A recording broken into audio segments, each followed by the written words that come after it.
Okay, magandang gabi guys. Tingnan niyo tong bago kong ginawa. Ito po ay airgun ko mismo.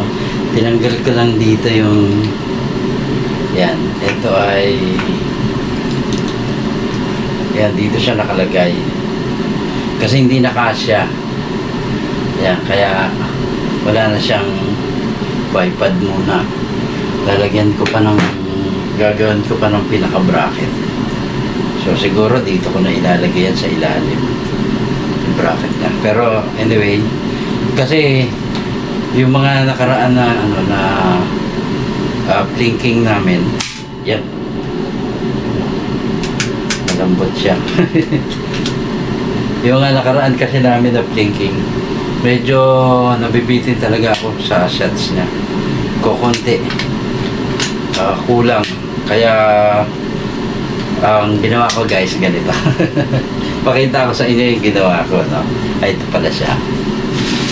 So, nagawa ako ng offset. Yan. Ginawa ko siya ng offset. Para malagyan ko siya na itong malaking tank. Ito po is 700cc. 0.7. Ayan, 0.70. So, ang haba niya, parang nasa 15 to 16 inches to. Pasensya na, hindi ko nasukat eh. Kasi yung yung 0.5 parang hanggang dito lang yata. Laki ng sobra. Pero hindi naman siya masyadong mabigat. Mas mabigat pa rin yung old tank na yung flat yung bottom na makapal. Mas mabigat pa rin yun. Ito hindi ganong kabigat. So dito, sigurado kasi 0.38 lang yung nakalagay ko dati. So dito, sigurado na hindi na ako mabibitin. Kasi from 0.38, halos naging doble. Kung dati, parang dalawang magazine lang, ubos na yung hangin niya. Ngayon, sigurado, hindi lang 5 ito. So, ilalagay na natin yan, guys. Puro lang to, puro hand tight lang. Sabi ko nga sa inyo, puro hand tight lang. Kaya merong yung tayo, merong umorder sa atin kanina, kasi pang tabingi daw. Eh, tinetesting naman natin yan bago ibigay sa talagang, kasi standard yung gawa natin, okay naman talaga siya. So, tabingi daw. Pero ito sa atin, ayan. Yan. 1,500 PSI ang output nito. Yan. Yan, ramdam na yan. Nagpalit ako ng o-ring dito. Kasi siyempre, iba na yung o-ring niya. Kasi nagdagdag tayo ng offset. Yan. Itong setup na to, iba ito kaysa dating ginagawa. Dati, yung offset dito natin nilalagay. So ngayon, dito na natin siya nilagay. So, pag pasok ng input dyan, yung hangin galing sa tank, i-regulate niya 1,500 yung magiging. So itong power plenum, nandito siya, kasama na rin siya ng plenum ng airgun. Ito plenum din to eh. So kasama na siya dito. Ito naman, parang horizontal naman siya. Horizontal plenum naman siya. Horizontal ba o vertical? Ano ba yun? Kasi dito, yung power plenum na to, diretso, ito plenum to eh. Ito na yung ready lumabas ng barrel. So dito, ito pa ganun din. So wala na siyang haharang.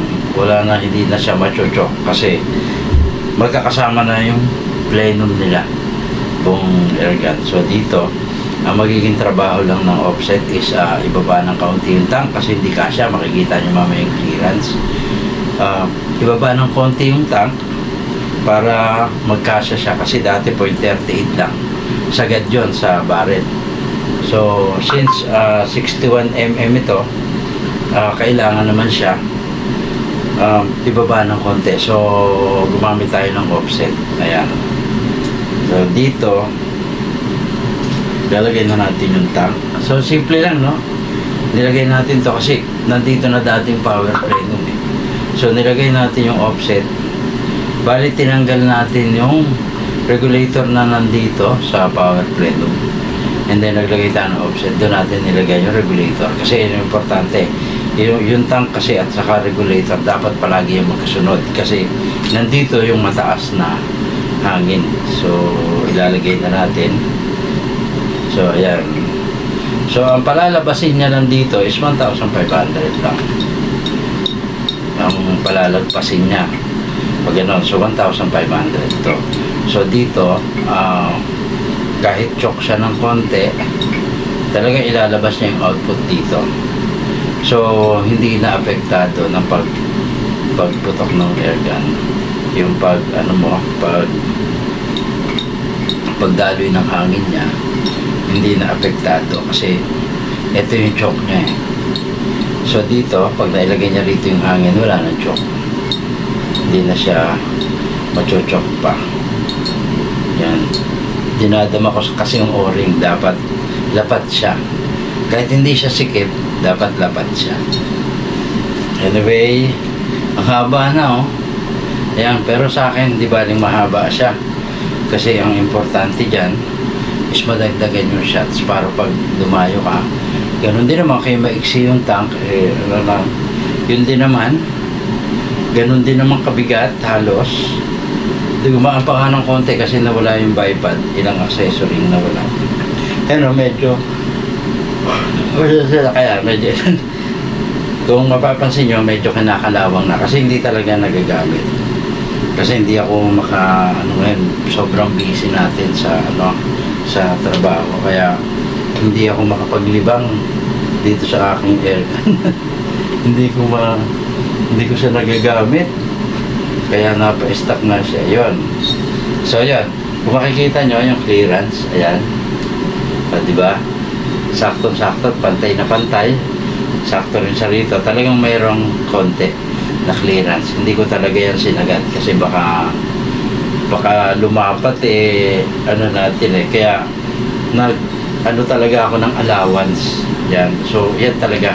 Yan yung natirang allowance niya. So, diba? Sasapinan ko na lang yan para maging tumibay siya. Sasapinan ko tapos hindi ko siya lalagyan ng barrel band kasi malambot din naman dito. So ang gagawin ko, camo tape ang ilalagay ko sa kanya. Lalagyan ko lang ng sapin para hindi maano yung barrel, hindi niya mahihahatak pababa. So higpitan na natin yung ating barrel. Ayan. Gawita ko sa inyo guys, madali lang talaga kapag may part ka na, yung may pyesa ka na, madali lang mag-upgrade talaga ng airgun. Kaya pinapakita ko. Kahit nga ngayon, ang daming kumukuha sa atin ng nag-order ng mga pang-upgrade nila at nagagawa naman nila. Ayos naman. Yan, tingnan nyo. Ayan yung clearance niya. Tapos mamaya hanginan ko to or bukas kasi dadaling ko to doon sa kabila. Kasi ang hirap magbomba na ito. Ang laki na eh. So natutuwa na. Tingnan nyo yung barrel ko. Mas mahaba pa rin siya ng konti. Ayan. Sa tulong niya ng offset, kaya nailagay natin. Teka, ipapantay ko pa. Parang, ewan ko, baka duling na lang ako. Kasi parang, yan. Parang naman eh. Okay naman siya. Ayan. Tuloy. Okay naman siya eh. Oh. Pero pag tinitin ako, duling na talaga yata ako. Yan. So, ito na yung tsura niya. Diba? Yan, may laser pa yan, oh. Yan, makikita niya, laser, oh. Ayun. Ayun. So, yan, oh. Yung laser niya. So, yan. Huwag natin ito, baka makalimutan ito. Yan. Tapos kung mapapansin nyo, may takip na yung ating gauge. Ayan. So wala pa yung laman kasi hindi ko pa nga nalagyan. Ayan o. So okay naman siya. Patatag naman kahit walang kahit walang barrel band. Pero lalagyan ko na rin kasi malaki na eh. Mahaba na siya eh. Pero wala namang problema kahit wala. Pwede nang hanginan to. Pero lalagyan ko rin siya. Siguro dito sa gitna na to. Lalagyan ko siya papunta dito. Or papunta dito. Basta bahala na kung paano yung gawin ko sa kanya. May takip tayo nito. Special cup to. So, meron tayong takip nito. Yan. So, yan. Yun yung takip ng quick fill para maiwasan yung dumi. So, ayan na siya ngayon. Diba? Dumami yung shots niya pero hindi masyadong kakaano sa kanya. Yung ano nga pala nito, tinanggal ko yung scope kasi baka ma-damage. Kaya kukunin ko lang sa dali.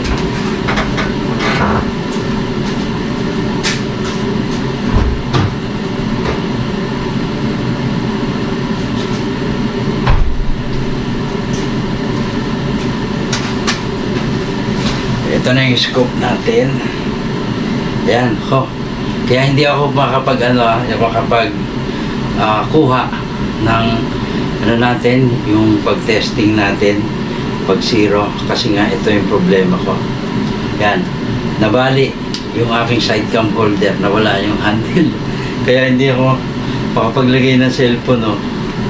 So yan, ganyan yan dito sa butas nakatapat yung cam. So wala naghahawak sa kanya kasi nabali. Naputol siya nung nakita ko na lang pag bumunot yung sabag, putol na So i-ano natin, ikakabit natin para makita natin yung talagang itsura niya. Ayan. So dito